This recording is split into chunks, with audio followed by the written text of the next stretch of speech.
My name's Lindsay Kirkland, she, her. I'm Climate Generation's Climate Change Education Manager. And I'm a new face in this place because Seth Spencer, who was our Teach Climate Network coordinator, has left Climate Generation to go work at the University of Minnesota Extension, which we're very excited for him. But I'll be in this space for the next couple months. And I'm excited to welcome Luke Glidden, and I'll welcome Luke to the screen or to the sound and screen in a few minutes. But we're here to talk about the future, which is a great topic for right now. If we're feeling a little crummy about what's happening in the current, we can always imagine what our future could look like. But before I pass it over, I'm just going to say a few words about climate generation. So a lot of you probably already know Climate Gen, but we are a nonprofit based in Minneapolis, and our mission is to ignite and sustain the ability of our audiences to act on systems perpetuating the climate crisis. And we work with youth and educators and community members to do this. So our three pillars of progress, hopefully, look like overcoming disinformation, centering anti-racism and systemic equity, and personalizing and localizing climate change. And I'm excited to announce that we'll be hosting our 20th annual Summer Institute this July, which some of you have been to before, Luke included. But I just wanted to share that the registration is now live for this. And I will pop a link in the chat if you haven't seen it yet, so you can get access to the registration for that. And with that, I'm going to stop screen sharing and let Luke come on. But while we make this transition, if you want to say hi in the chat, please introduce yourself. Drop your name, where you're from, any of that.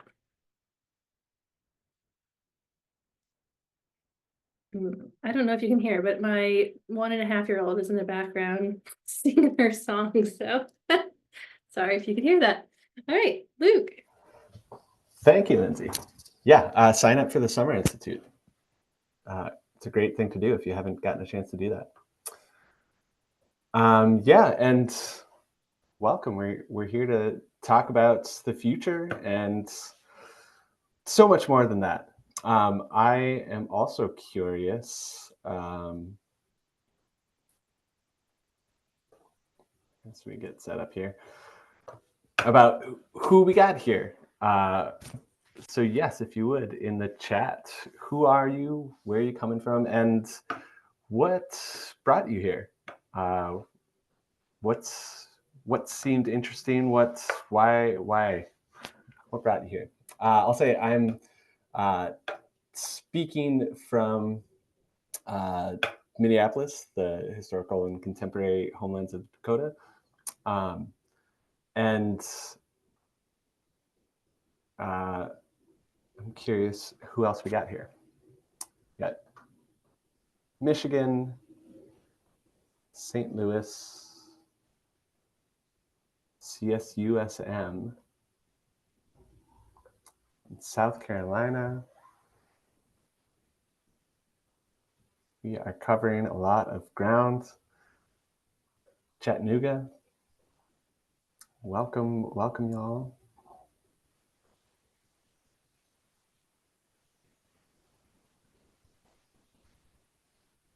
That's awesome. And California.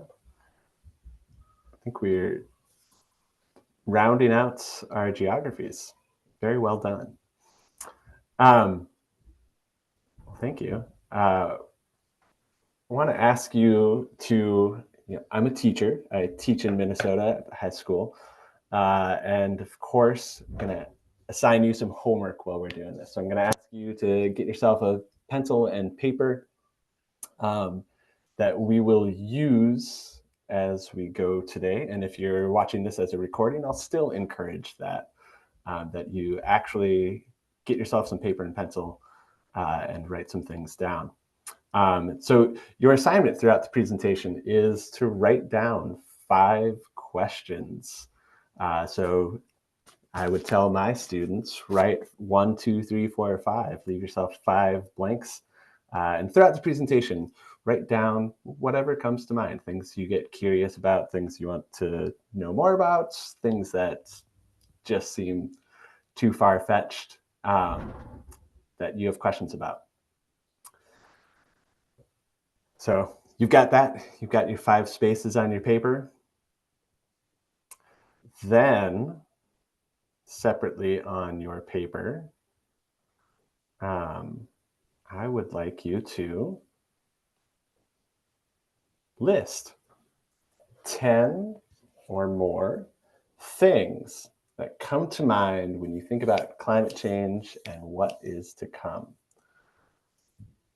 And I'm going to give us time to do that. So actually write down 10 or more, just things that come to mind.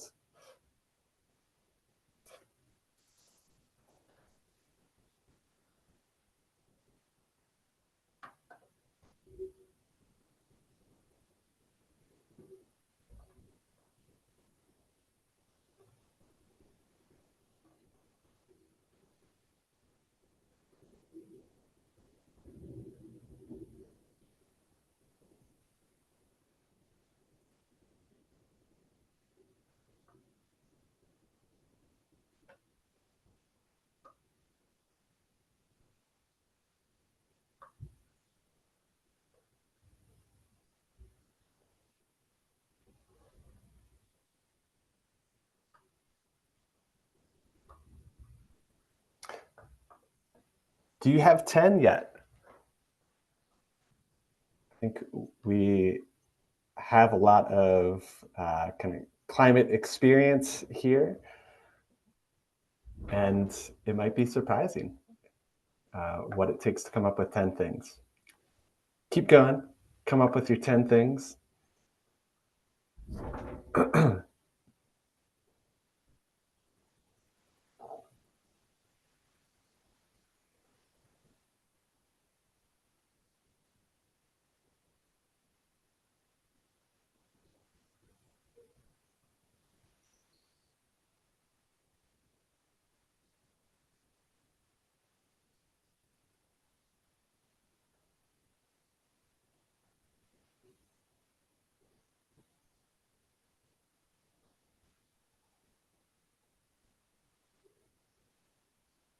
Let's give you 10 more seconds there.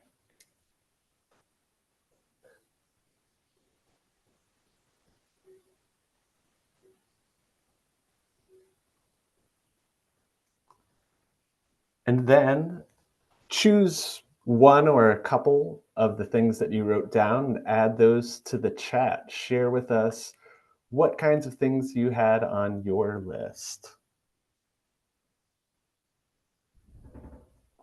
If you're feeling really typety, go ahead and add all 10 of them.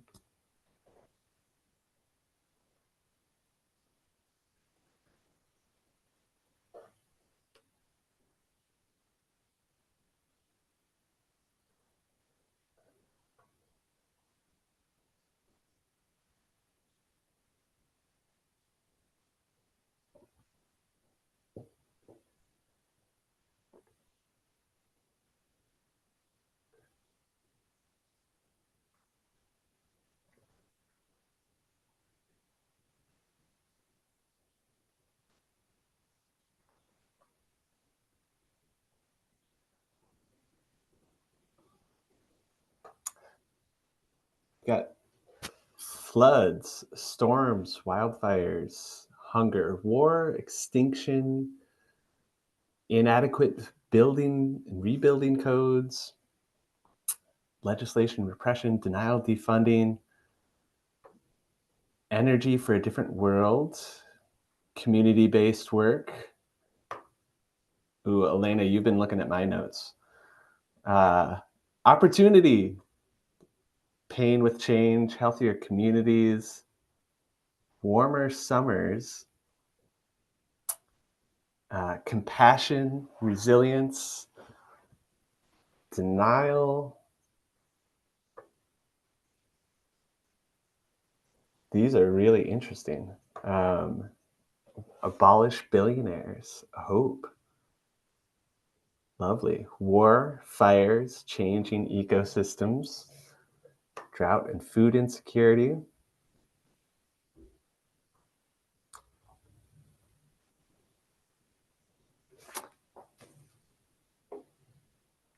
Do we got more?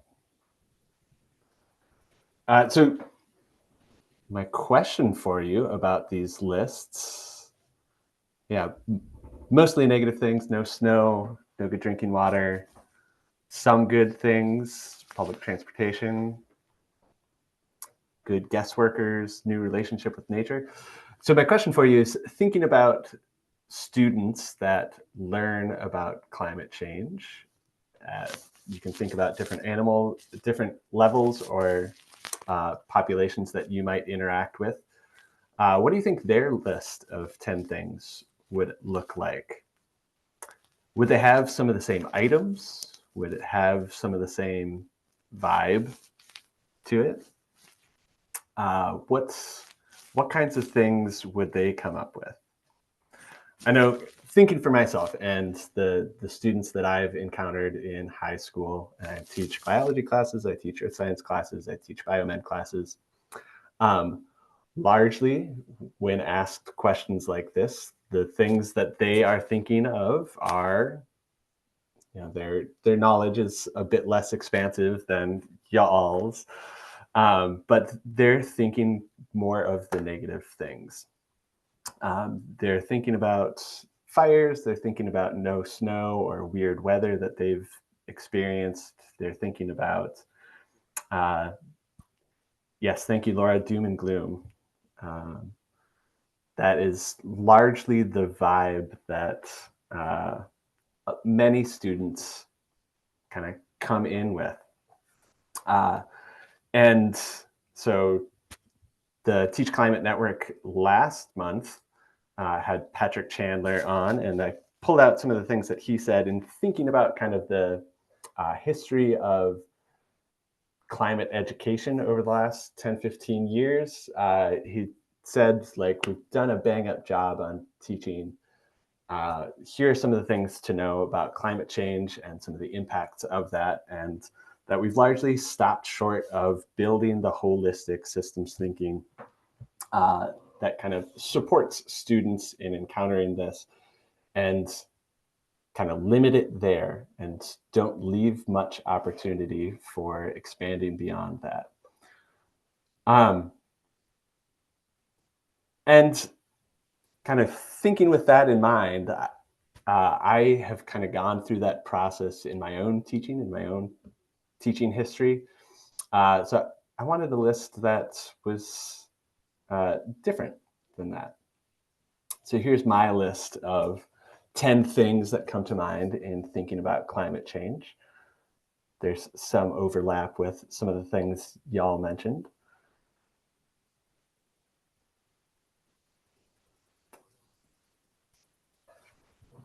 Yeah, we could spend an hour on each one of these, and we could argue about how positive or it is. But like, a global agreement of 196 countries, like, when does that happen? When does every nation get together and say, let's go, let's do this? And then so many other things on that list. And it's real easy to lose sight of uh, other things that are happening beyond just the doom and gloom things, which are real. And I want to think about kind of what's going on with that, and think about why that is, why it's hard to do thinking about some of the possibilities here, some of the possibly positive things. Um, and I'm going to kind of frame that in thinking about what is our story landscape. What are the narratives that we have in mind that impact how we approach situations, how we receive news, and kind of what we think the state of the world is. And mostly what's out there for thinking about stories in science or the news, generally your young people's access is going to be similar to what you have, and that the news story they see, if they decided that morning to kind of wake up with hope that maybe we'll get our act together and do something about climate change, the news story tells them they were wrong, things are bad, and actually it's a little bit worse than we thought it was previously. And that's also reinforced with all the fictional stories that we have. Not all of them, but the kind of, again, the vibe, the general story landscape that's out there. I'm going to call this dystopian dreams of despair. And there are arguments that like we've always been in this moment, but there are also arguments we can look at kind of trends over time. This is a Google Ngram viewer, which pulls out word usage over time. And it does seem to be a little unique in how often we are thinking about and talking about kind of these topics. And just for scale, we can look at the same graph in there with Walmart and kangaroo in there, just to give you a sense of there's some surprising co-variations in there that I don't know if that's meaningful, but it's there, it exists. So that's kind of our story landscape, and I appreciate this kind of write up from Lil Lepore summarizing what it means to be in this space. She says, dystopia used to be a fiction of resistance. It has become a fiction of submission, a fiction of an untrusting, lonely, and sullen 21st century, a fiction of fake news and info wars, a fiction of helplessness and hopelessness. It cannot imagine a better future, and it doesn't ask anyone to bother to make one, which I think is very sharp criticism of the story landscape we're in. And thinking about my students, it is not where I want them to be. I do not want them to submit to dystopias. I really want them to understand. Well, I'll get there. So this is our story landscape, and this is kind of the space my teaching was in, and I was unsatisfied with all of it and not quite knowing what to do about it. Luckily, I got involved with some folks from the Center for Climate Literacy, who do all kinds of awesome things, including they keep a website called climatelit.org. Lindsay, maybe you could put that in the chat, please. Thank you. It's a database of all kinds of materials that teachers can use at various levels. And it's very purposely put together to be super useful to teachers in that it's short and directed guidance in the different ways different levels can use it. Their focus is on the power of story and how story can kind of open up new ways of thinking and opportunities for learning. And so within their database, there's a lot of picture books, and they also have movies, they've got video games, they got novels, and kind of suggestions of different ways that teachers can use those resources in their classroom. They also put together a journal, Climate Literacy and Education, where what I'm talking about today, there's an article there that I'll share with you. And they also run a Climate Literacy Teacher Fellows program, which is how I got involved with them. And right now they are opening up for new applications. So that, I think I will put that in the chat for us. Let's see if I can do two things at once. Which I'll encourage you yourself to sign up, but send it to your networks because it's an awesome opportunity. My work with it, I got to kind of spend a year having time to focus on kind of these problems I was seeing, this dissatisfaction, and then have kind of critical guidance to help me through what do I want to do about it? How can I change what I'm delivering to my students and kind of help not fall into dystopias? Um, and kind of through that process, I kind of developed what we'll look at here. And again, I don't want them to fall into dystopia. And the main thing I want them to understand is that the future is not written yet. For thinking in terms of story and writing a story, the future is not written yet. We get to write it. It's currently being written, and the people that are alive right now at this amazing moment in history get to help decide what is that going to look like.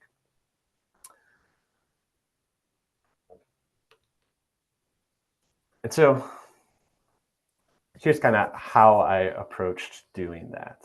Kind of three chunks of a lesson sequence: looking forward journal practice, climate action summits, and creating a project from that.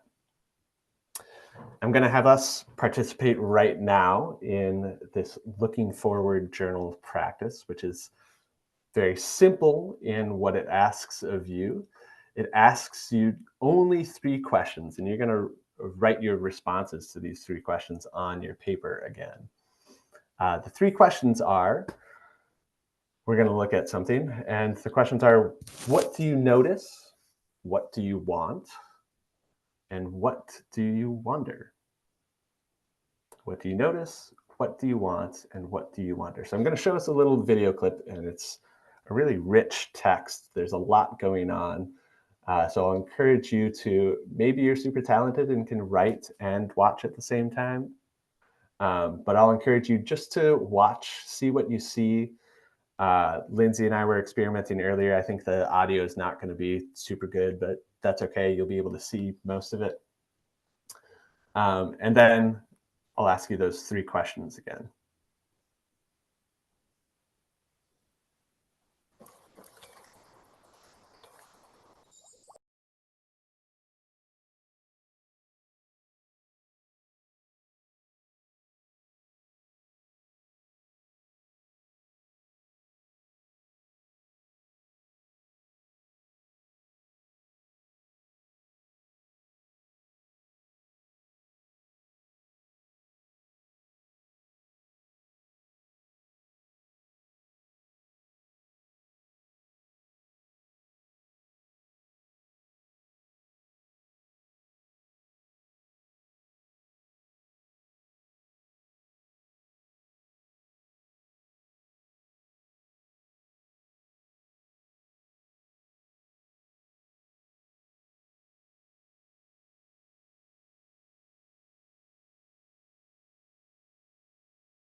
So that is it.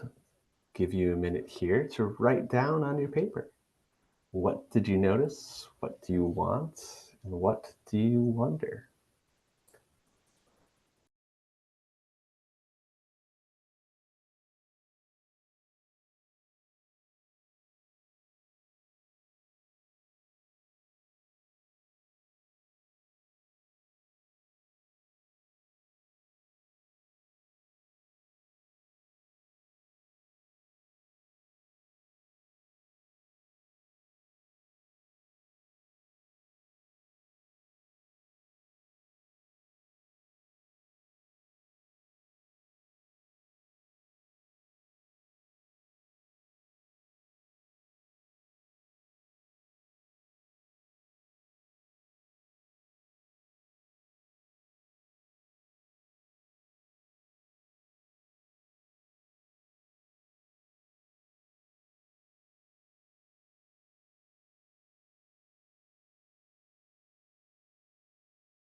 Take another 10 seconds to finish up what you're writing.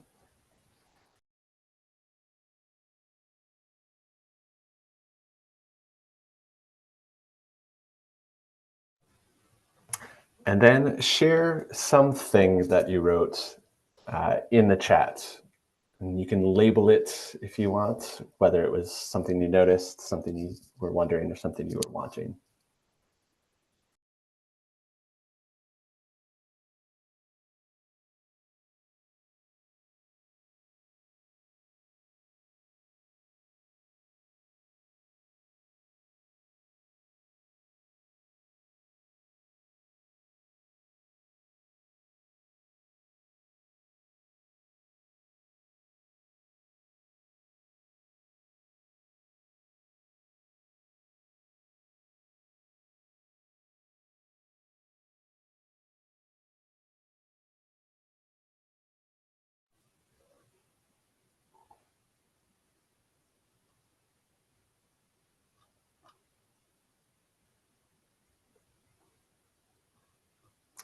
Yeah, sorry about the audio. It was there was just a couple little sounds like the wind blowing and stuff. Noticed wind and hydropower, robots, kitchen garden, family. Noticed connection to land and nature being restored. Looks like a humanitopia of eco-sustainability. Those are wonderful words. Sustainable connections to nature, farming, seemed small scale, diverse plots rather than monocrops.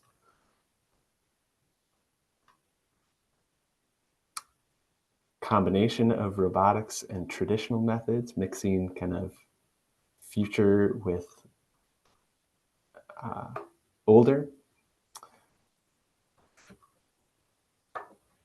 How did they control the rainfall? Yes.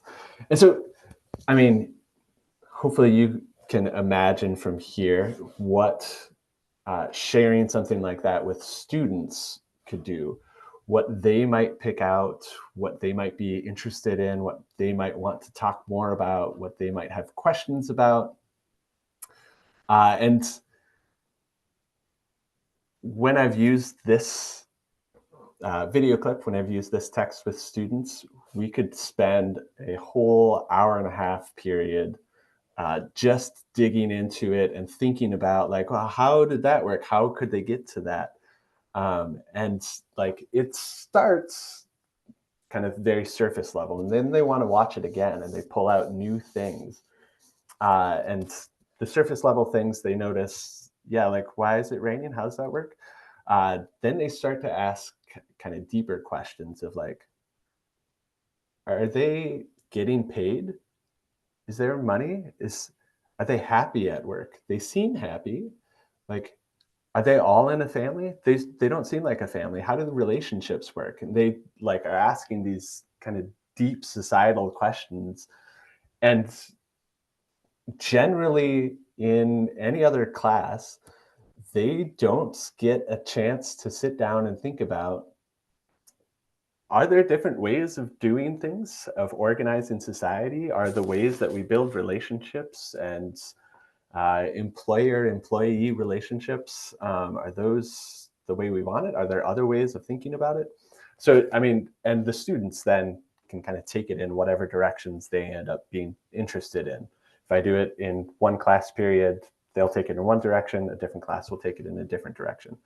So it's just kind of this exposure to a text that kind of opens up, plays around with ideas of what is possible. I want to share with you another one that I use with students.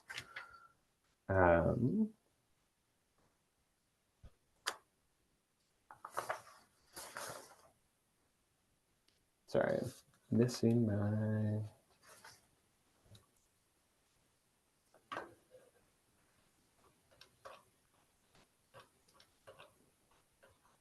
So this is what's known as a drabble. So this comes from the Grist publication, or the concept of a drabble comes from the Grist publication. It's just a short 100-word kind of vignette of a story. And I'll read it for you. It's become a running joke in your family that you're going to return any gift that your brother gets you. Bless him. He just doesn't understand your aesthetic, your approach to stuff. Hence your jaw drop when you unwrap this gorgeous pair of distressed, patch-covered, wide-legged jeans. You recognize the brand, but they look so unique. They're refurbished, he explains. I thought it'd be funny, you know? You always return my presents, and this one's already been returned. He chuckles. You're almost speechless. Actually, I love them. Equally shocked, he starts to smile. Did I just win Christmas? So that's something, again, I share it with students, ask them, what do you notice? What do you want to? What do you wonder? And they, again, can come up with all kinds of questions about that, investigating like, what is the approach to stuff? Do people have different approaches to stuff? How do they get there? Is that a possible thing to do that? So we get to talk about those topics. We can do this with really short, less rich texts, just this image, thinking about what is the role of kind of our buildings, our architectural plannings. Are there ways to like break the mental divide that we have between nature and not nature? So just sharing with you some examples of what this might look like. I use these in kind of an ongoing practice of, we're going to spend some time working with this and then keep going with the curriculum pieces that we've been going with. And we kind of, through that, build a set of visions that we've investigated and questions we've kind of asked. And there are lots of different ways you can do it. That's how I have used it. You can imagine lots of other ways. And it's fun to play around with these things.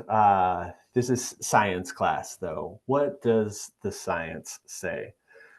So from all that setup, we then use the En-ROADS climate simulator. And I got to ask us in the chat here, if you could just put a 1 through 5, sharing your familiarity with En-ROADS. 1 is, what's En-ROADS? And a 5 is, I use that a lot. And I teach classes on it.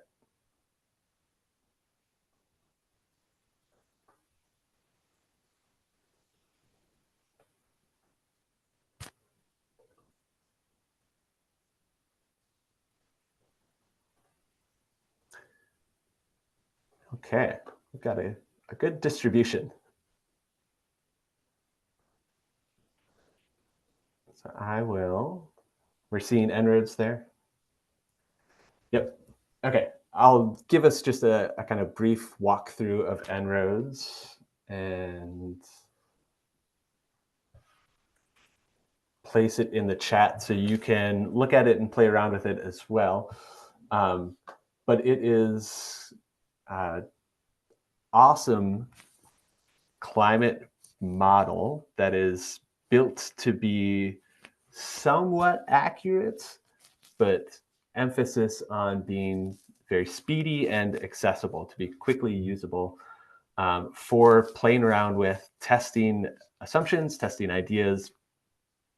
It's built by Climate Interactive and folks at MIT. There's a real nice interface to look at here, but underneath the hood, there's something like 30,000 interacting equations, all interacting with each other. So it quickly takes whatever input we have, any changes to our climate system, and looks at what the impacts would be. Some of the main graphs that we have is looking at over time. I think I have to make this larger. Over time, where are we getting our energy sources? We've got coal, oil, gas, renewables, bioenergy, and a little sliver of nuclear at the top. We've got what are our greenhouse gas emissions and how do those change over time? We've got our baseline scenario, so going with what our systems are like here in 2025 and just kind of extending out from there without, so the status quo situation. Then we've got our blue line that shows what are the results of different changes we make. And then we've got our, in the year 2100, what is the temperature result of those changes? This is, I recommend it for any age level of students. I've got a 7-year-old that he likes to play the climate game and just try and figure out like what are the right moves. And he does understand a lot of what's going on with it because we just have these simple sliders and we can see the impact of them.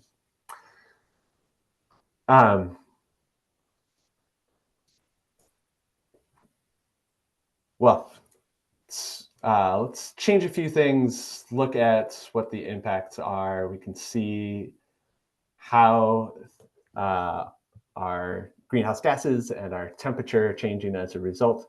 And that in itself is useful because we can look at how those things interact. With older students or more advanced students, there are a million different graphs in here that look at different impacts and different ways of thinking about what's going on. We can look at the financials, we can look at all kinds of things. My favorite is thinking about air pollution and PM 2.5 air pollution. This year, we'll probably have about 8 million premature deaths as a result of PM 2.5 air pollution. The black line scenario has that number staying pretty high. But with the changes that we've made so far in the sliders, we have that number going down, which is a future that I would like to enjoy. And we can make changes that go even further than that. With more advanced students, you can get way deeper. We can look at, what is the main source of PM 2.5s in the world?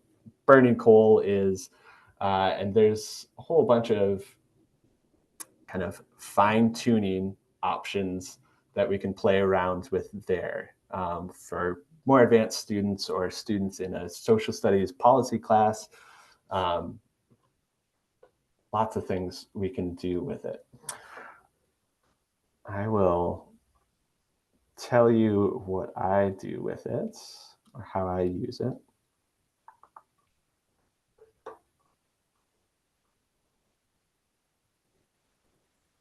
So, like I said, it's put together by, sorry, doing two things at once.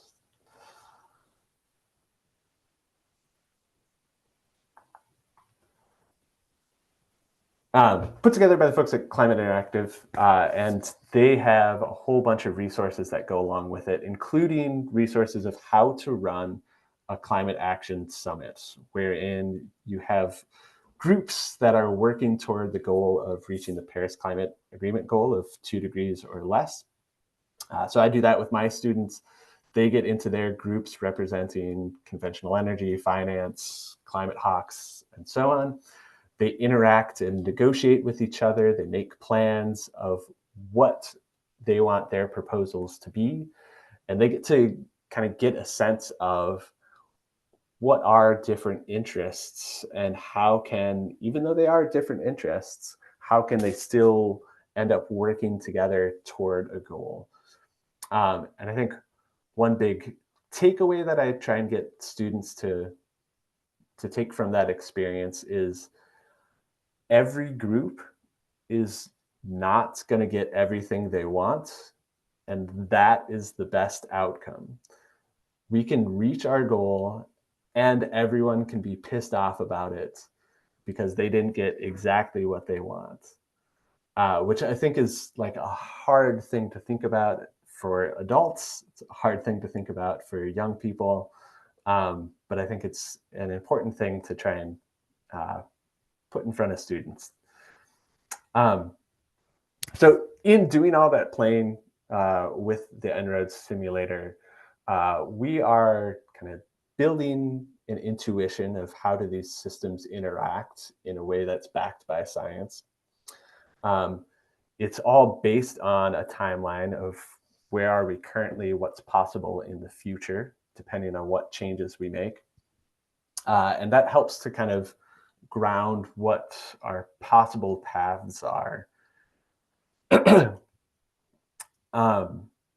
So like I said, I use the Climate Action Summit that works with my curriculum.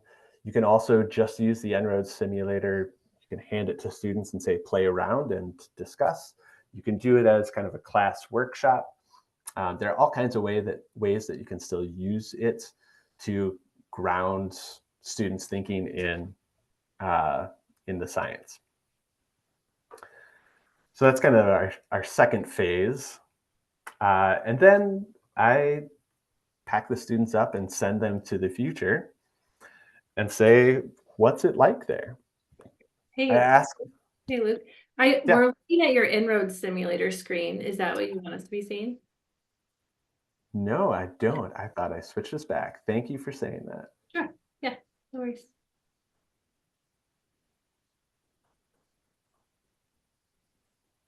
Now is it doing it? Yeah, dispatchers, Uh, we're good. Thank you. Yeah. So you didn't miss much in terms of slides.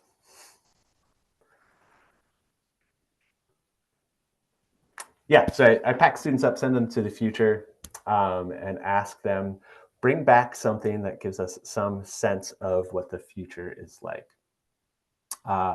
For my 11th graders working with that, they, depending on the student, need little to some scaffolding as far as how can we think about that. That's a very open thing. Younger students might need more or less, depending on the group that you've got.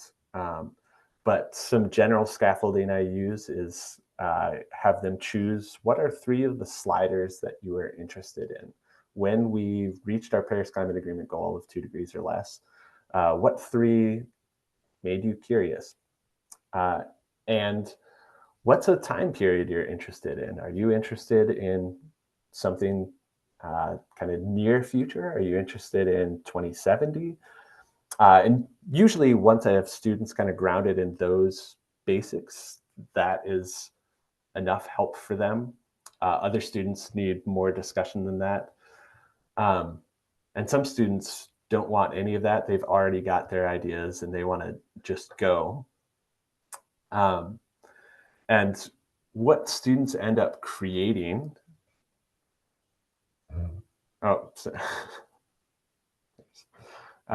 what students end up creating is just very diverse. I've pulled a bunch of different examples here for you. On the left, one student was writing letters back and forth from the future to current self. Another student was very interested in that idea of kind of circular economy and limiting waste, and built some beautiful pottery pieces and then had a write-up that went along with it. Another student made like a TikTok style video where she was interviewing people from the future and asking them about their lives. So really building in characters. Another student built a Minecraft world, and he put lots of hours into it and kind of recorded a video and had a deep lore that went along with it. And then there's also students that are more less imaginative and are kind of just writing more traditional stories. But kind of the opportunities to play with what the future could look like, students kind of go wild, and it is really, really fun.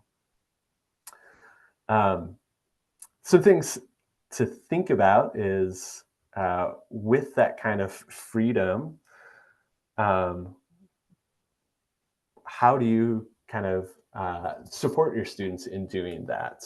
And how do you do it in a way that uh, kind of helps push them? There are many things you can think through with that. Uh, I might have suggestions on specific things, but generally, a teacher is going to know their student and their environment best and be able to make those decisions. Um, I want to leave us time for questions. That was your homework assignment, recall. But before that, I want to share some quotes from students who have kind of gone through this lesson sequence. And in thinking about like my dissatisfaction with the story landscape and not wanting my students to think that we are destined to dystopia, that it is a pre-written future, that there are, uh, we can imagine brighter futures. Students generally have said that this does that for them. Students saying, help me think through what's possible, what's going on right now and what's possible. I think everyone should do it. Students end up being proud of what they made, which, yes, is for a teacher, that is like a big win. There it is. There's the lesson sequence. You can take it directly as is, use it like that. You can take it more broadly in terms of just the ethos of it, and how you might adapt that to your own learning environments where you interact with students, and kind of everywhere in between. I just put in the chat a link to the article that summarizes this and links to other resources. And then we'll see what questions you came up with. Recall that you had the assignment of coming up with 5 questions. So I'll mute myself, and if you have a question, you can go ahead and come off mute and share your question, or if you're feeling more like a chat question, go ahead and put it in the chat.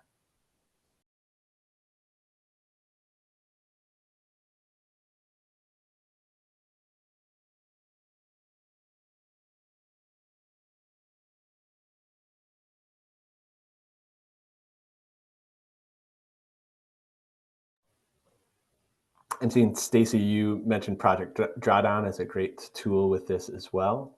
I agree, and kind of adding on to that, Project Drawdown has their neighborhoods, Project Drawdown neighborhoods group, and I've used that with students.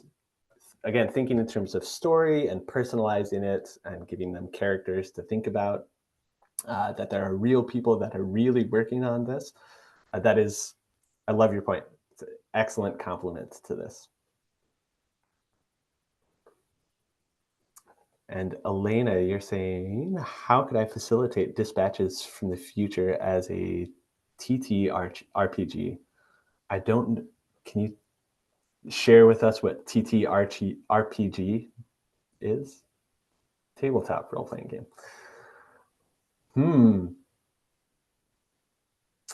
Are we talking Dungeons and Dragons type? Is that? Yes. Yeah, okay. Yeah. Is that part of your world? Is that something you Yes. do? Yeah, I work in out of school time contexts, and students, some of the youth that I work with already have a Dungeons and Dragons group that they um are doing a thing with, and I thought it could be really interesting to have them exercise their capacities for imagining the world differently by doing something with that tabletop role-playing game. But I'm caught between like you have to have kind of a world already established for them to enter the game. And then how do I facilitate them imagining the world differently through that game? That is something. So I am more of a peripheral observer of Dungeons and Dragons, and I've been uh, very excited to and spent some time searching around, seeing if there was a, I don't know the language for it, a dungeon master setup that is doing things like this. I haven't come across anything. Um, but I would love to collaborate on something like that. I I don't have the background to know how to do that though, but if I could be helpful, I would love to do that.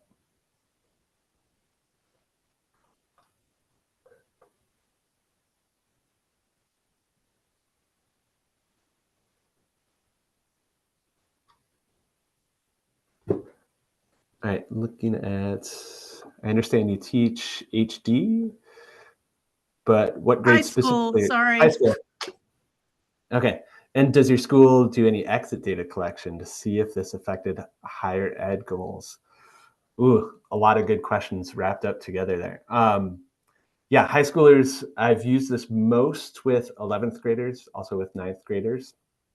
Um, and our school does not collect any information about students after they graduate, which is, it's very important information that I would like to have. Are you familiar with schools that do a good job of that? No, I wish. It's just, we're looking at it at my university for grad programs. But it would be really nice to make that connection between middle school, high school, and then higher ed. I mean, we have a requirement in California to be teaching this in essence, but we have no method yet for tracking what that teaching does as students progress through into higher ed. So, And that's a big problem.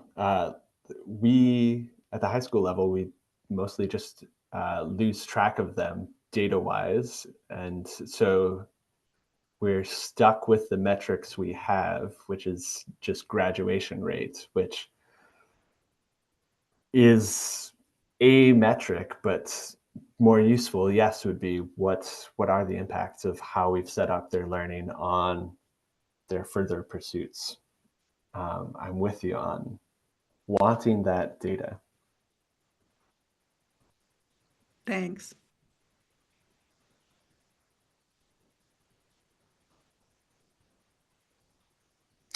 The video I shared.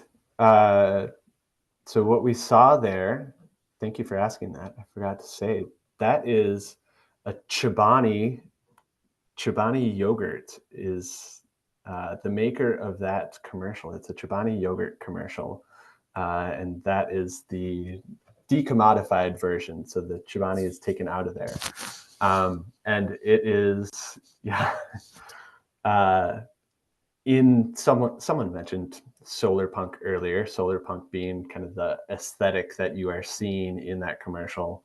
It is very solar punk, and a lot of the solar punk community has just latched on to how good a job it does of kind of incorporating that. Students ask the same question as well eventually. What was that? And I share them with that as well. And then they have more questions about like, oh yeah, how does art get produced and how does it get funded? And it has to be a commercial. Luke, I have a question for you. So I've done some work like this and using snippets of literature to just invoke like imaginative thought, specifically like taking quotes out of longer books and just giving it to a group of folks and asking like, how does this make you feel? And I'm wondering, I know you've done some emotions-based work and some values work, and I'm wondering if you intermix that with this at all, or have ever done that. So what kinds of venues have I given for students to be explicitly thinking about and sharing about and discussing and digging into feelings and Yeah.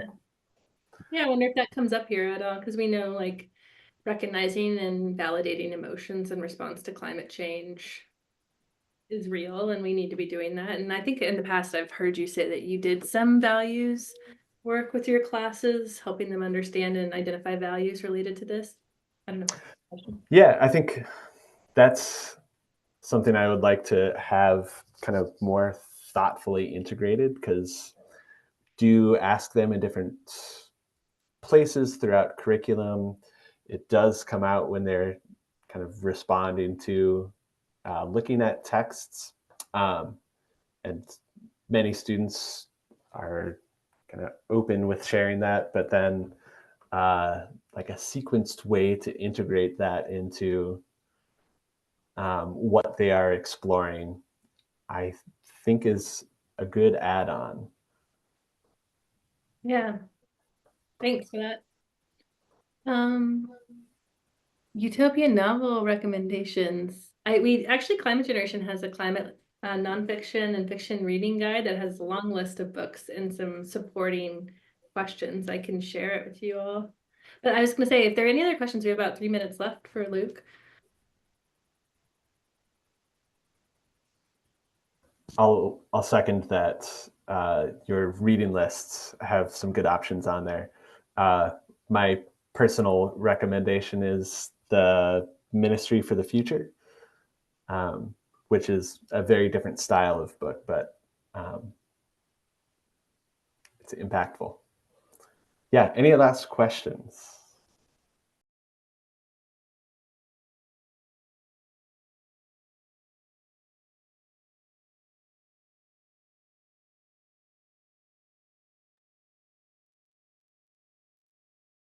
Right, doesn't sound like it is. Are there any more questions? Well, thank you, Luke. This was great. It's always amazing to have a teacher spend their time with us, because we know your time is precious. And maybe you might not want to spend another hour in front of a group of people. So thank you so much. And your personal anecdotes about how your students responded to these things are just invaluable peeks into your world. So thank you. Yeah, please share your appreciation and thanks in the chat for Luke. I'll just give a plug for next month. We have another workshop next month, and we are going to be talking about emotions. And sorry, I'm trying to get my screen shared, and it's really hard to multitask, isn't it? We have Tessa and Tilla coming. She's a mental health therapist, and she's going to be talking about how we can ignite and build our emotional capacity in the era of climate change, which I think is another relevant topic for right now. So I'm really excited about this one. I will be sending a follow-up email to everyone. If you want to register for the next workshop now, you can, but it'll be included in the email. And thanks again, Luke. We super appreciate it. It's great to see you. Well, thank you all.